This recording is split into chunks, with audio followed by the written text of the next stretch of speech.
রাতে ভোর ৪টার সময় আশিফা নামে একটা মেয়ে 999-এর মাধ্যমে সাভার থানাকে জানায় যে সে তার বাবাকে মজিদপুর এলাকায় খুন করেছে।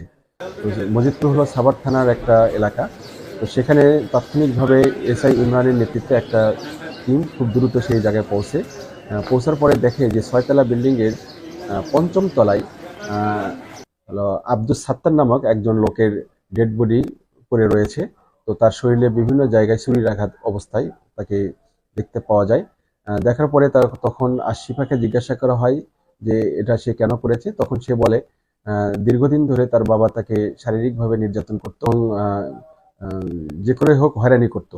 তো এটার ফলে সে অতিষ্ঠ হয়ে সে তার বাবাকে খুন করেছে এবং সে এর আগে মোহাম্মদপুরে একটা বাসায় থাকতো মেয়েটা।